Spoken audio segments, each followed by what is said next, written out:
Hi, welcome back to another video. Longevity is not just about living longer, it is about living better, so that you can stay active, injury-free, and physically capable well into your later years, and that is much dependent on building the right kind of muscle strength.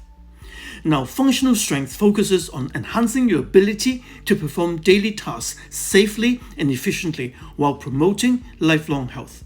Functional strength therefore improves quality of life, preserves independence as you age, and reduces the risk of chronic diseases like osteoporosis and diabetes. It does so by training movements, not just muscles, so you build a resilient body ready for life's demand. So watch till the end of this video and I will walk you through my 6 key principles to build functional strength for longevity. But before we dive into all these, please do me a small favor by hitting the like button, subscribe and sharing your thoughts or feedbacks in the comments below. Thank you. And I also need to make you aware that these recommendations are generalized and may not be suitable for everyone. Do get checkouts before you give them a try. Now, although strength is a major predictor of your lifespan, it is the health span benefits that are far more compelling. So let me give you 2 reasons why you should care about your functional strength. Number 1, strength dictates what you are physically capable of doing, and that has a huge impact on your quality of life, so you can think about your physical capacity across 2 areas: the activities of daily living and the physical activities you enjoy doing. First, activities of daily living. We need to be strong enough to push things, to carry things, to walk up and down the stairs, and more, without stressing your muscles, tendons, ligaments, and joints. These tasks might be easy for you today, but they will be much harder for you in your future if you are not much stronger than these tasks require right now. And when you can't do the activities of daily living, quality of life will inevitably suffer. Then there's the physical activities that you enjoy doing. Perhaps you enjoy hiking, perhaps you are a seasonal athlete, or you enjoy playing tennis in the summer or skiing in the winter.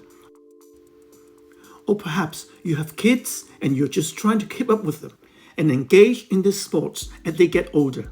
These are all essential reasons to be strong so that your muscles can handle the forces imposed on your body. Number 2, strength protects you from injury, thereby helping you to live a life free from pain and remaining physically strong and capable. Now, injury occurs for one reason and for one reason only. It is when a force exceeds the load-bearing capacity of your tissues. So stronger muscles, bones and connective tissues can handle higher forces without soft tissue damage or breaking something.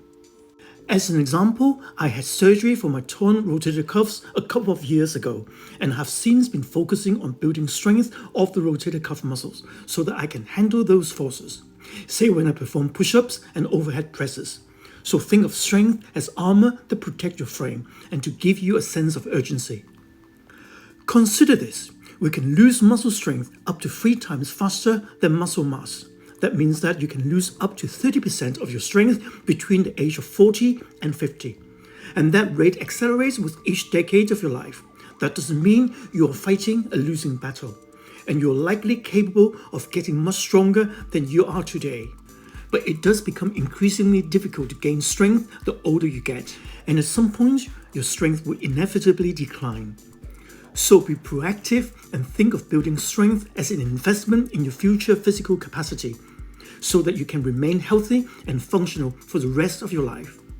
Now let me go through the 6 key principles to build functional strength for longevity.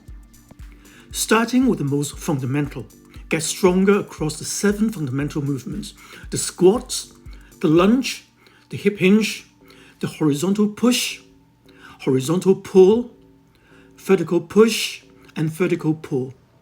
This is a functional way of approaching your strength training, and the benefits include building strength and the muscles that carry over to life outside the gym, correcting muscle imbalances, and to build a healthy, well-balanced physique.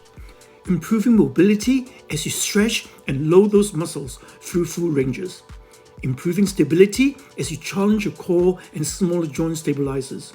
All in all, becoming a well-rounded functional human being. Now, I'm not saying this covers everything, and you shouldn't train muscles in isolation. I think it is very important to target the core. Hit those typically neglected areas like your calves, along with any weak links or lagging body parts that you like to give extra attention to, such as strengthening your rotator cuff muscles and enhance your wrist mobility.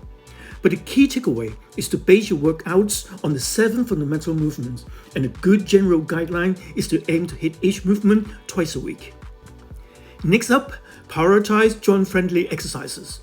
Now, you may have noticed that exercises you used to love doing are not as easy to perform today. Perhaps you struggle to sink down into a squat. Perhaps push-up leaves you with nagging shoulder pain. This is typically the result of a decline in mobility and stability, something we are going to address later. Now, what most people do in this situation is continue pounding away and ignoring the warning signs that something is wrong. The smarter thing to do is to ask yourself if you possess the ability to move from position A to position B and back again without compensating in any way. If the answer is no, then the juice is not worth the squeeze. Not only are you not going to load the muscles well to get those strength and muscle adaptation, but you're also likely damaging something that could set you back a very long time. So for example, if you're struggling with barbell military press, so instead of performing direct overhead press, which required 180 degrees of shoulder flexion, try seated shoulder press with a bench, a notch down from vertical. Or landmine presses, variation which move through safe ranges. Remember this saying, there's no mandatory exercises, only mandatory movements. So if an exercise doesn't feel good for you right now, swap it out to a safer, more effective alternative. The next principle is probably going to hurt your ego. Own the weight. If you're bouncing out the bottom of a dumbbell bench press, if you're half wrapping your shoulder press, if you can't control the lowering phase of these exercises, then you don't own the weight. This is a really important principle for building muscle and strength at any age. It is even more important the older you get, when you really can't afford to get injured. So my recommendation to own the weight is to take 2 to 3 seconds during the eccentric phase, when the muscle lengthens under tension. Pause in the stretch position isometrically for a split second, then be explosive on the concentric phase when the muscle shortens under tension. Then pause in the shortened position for a split second. So make sure you are factoring this in when you choose what weight to use for a given number of reps. This is a very safe way of loading your muscles. It is going to minimize stress on your joints. It is going to maximize tension on your muscles. And it is going to ensure that you build strength through full ranges of motion. Next up, include a low to moderate rep range in your training. Now, many lifters, particularly as they get older, tend to gravitate towards higher rep ranges and lighter weights. And it is typically the result of a past injury or fear of injury. Both valid reasons that we'll address shortly. But here is a problem with sticking exclusively to high repetition work. The reason that you lose strength up to 3 times the rate of muscle mass is due to muscle atrophy, or wasting of the fast twitch muscle fibers, your biggest and strongest fibers. And they are only engaged when you lift heavy enough weights to stimulate them. So if you are a beginner or moderately well-trained, sticking to the 8+ rep range is fine. You will gain strength for quite some time. But there will come to a point where your strength will start to plateau. And at that point, you might want to start including sets of 5s or 6s so that you can handle heavier weights to get stronger. These will do a better job of training your nervous system to produce stronger muscle contractions. And you will also increase the cross-sectional size of your muscles because there's still plenty of time under tension. Now, with that said, let's address the known issues of recovering from injury or fear of injury, which might be holding you back or making you hesitant to lift heavier weights. So if you are recovering from an injury, sticking to higher rep ranges make perfect sense. We have a lower load tolerance and low capacity and need to gradually expose the muscles to higher forces. This is a process that should be well managed by a rehab specialist or trainer that is knowledgeable in this area, because your loading strategy needs to be very progressive and precise. And with respect to fear of injury, there are a few things we can do to mitigate injury risk. The first thing is to only perform your heavier repetition work on exercises that you are very confident with your form. Then we want to make sure that we select weights in which we can own the weight, which we have already discussed. And lastly, to always leave 1 or 2 reps in the tank so that we never compromise our form. Next up, strength train 2 to 4 times per week. Let's go through these options. So 2 times per week, full body is a great split for a beginner or restarter. You can run this for a long time and get pretty strong.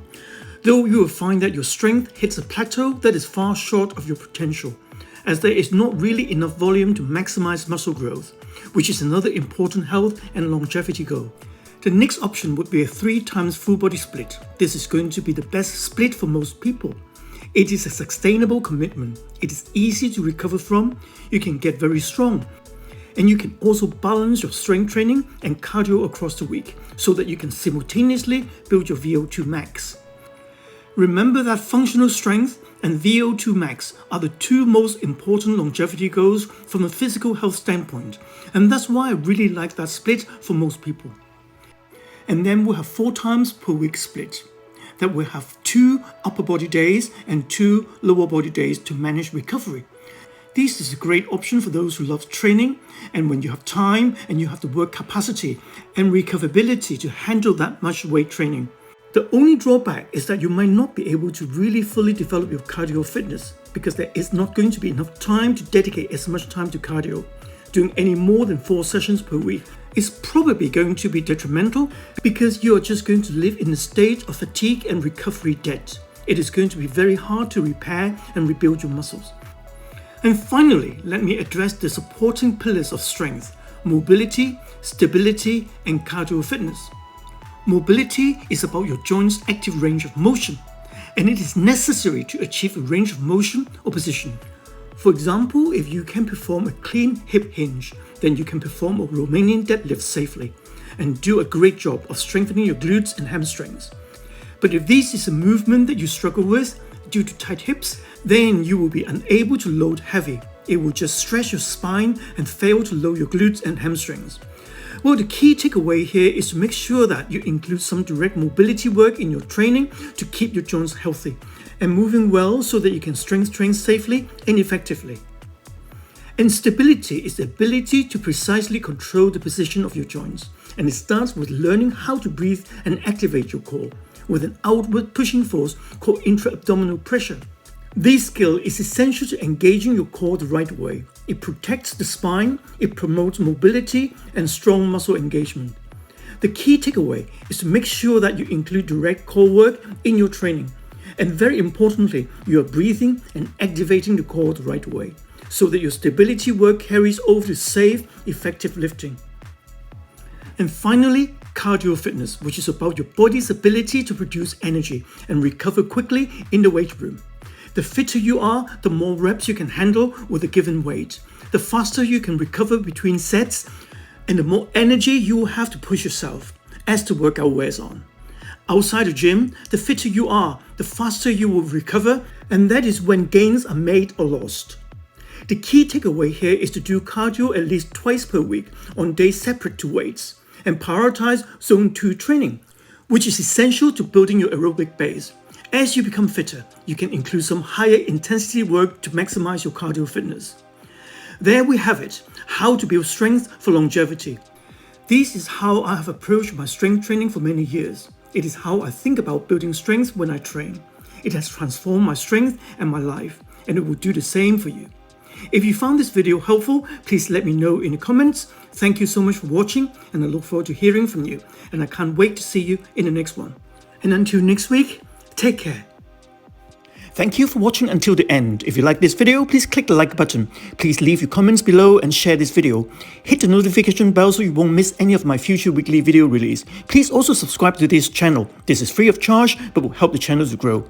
If you're interested in improving your health and fitness or losing weight, if you suffer from or wish to prevent back pain, please take a look at my book, which is now available from Amazon worldwide. Thank you.